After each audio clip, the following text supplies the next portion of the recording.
Welcome to Conversations, Season 2 of the MTA podcast series, a weekly audiocast featuring interviews with leading investment strategists, geopolitical experts, and other key thought leaders, brought to you by the Market Technicians Association.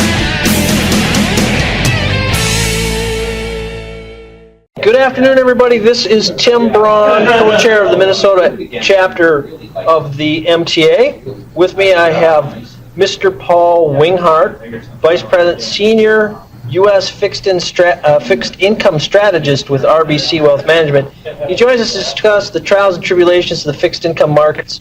Paul's built a reputation of a somewhat controversial but accurate forecaster of economic fundamentals, interest rates, and the fixed income markets. And with that, let me introduce Mr. Paul Winghart. Paul, thank you for joining us today. I appreciate that. Thank you. One of the things that you brought up in your presentation was in regard to Operation Twist. Now, in your view, have you seen any other times in history where we have seen similar types of action by the Fed? Well, I think the Fed's always trying to affect the direction of the entire curve, whether they're effective or not, and actually manipulating the curve the way they want to has always been another story. It was implemented back in the, I believe it was the 1950s or 60s, where they first did a smaller version of the Operation Twist.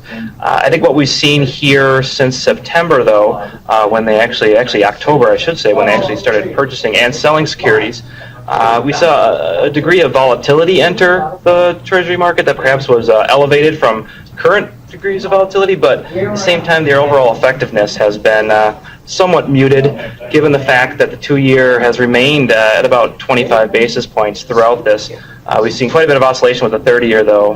The curve did come down about 50-odd basis points or so, but we've given up most of that in recent weeks. So it's yet to remain to be seen just how effective they are with Operation Twist. Personally, I would have liked to see them a little bit more aggressive, especially on the selling side on the short end. I think that instead of a 1-for-1, maybe it should have been a 2 or 3-for-1 ratio, where you sell 3 times the amount on the short end and versus buying one side on the longer end.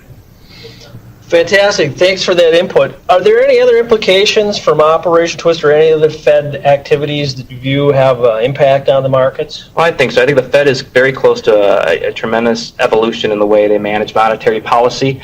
Again, I think Operation Twist wasn't strong enough, and I think they're working towards more of a targeted approach towards monetary policy going forward.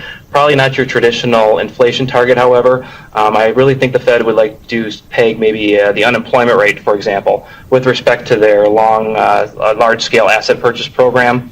Really quantify monetary policy. I know quantitative easing is thrown out there quite a bit, but without an explicit target, whether it's macroeconomic or otherwise, it's hard to really call monetary policy quantitative at this point.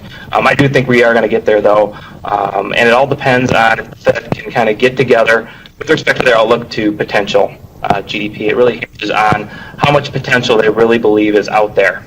And there seems to be quite a bit of division. You have a majority of them saying that there's a tremendous amount of potential, but you have 2 or 3 who have popped up here saying that maybe there isn't enough as much potential in the U.S. economy as they originally thought. Okay.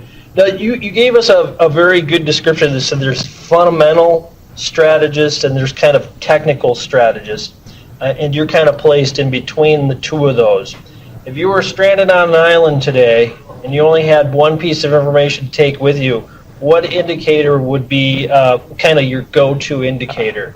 You know it's got to be the Treasury yield curves. I really cut my teeth on those getting into this business, and they've never let me down. And I did say yield curves, plural. I tend to think that's one of a flaw, so to speak, right now with respect to some analysis. They tend to rely on a 2-year to 10-year curve, and that only.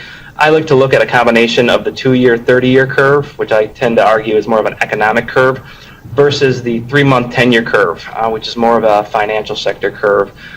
So if I could, I'd have both of those curves, and you start to parlay the difference in spreads between those two curves, and it really draws a interesting picture as to respect of what's really affecting the entire economic landscape, especially over a longer period.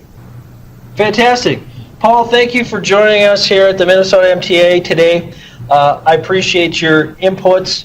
I would like to wish everybody out there listening to our podcast the best of uptrends unless you're short. thank you very much. That's it from here.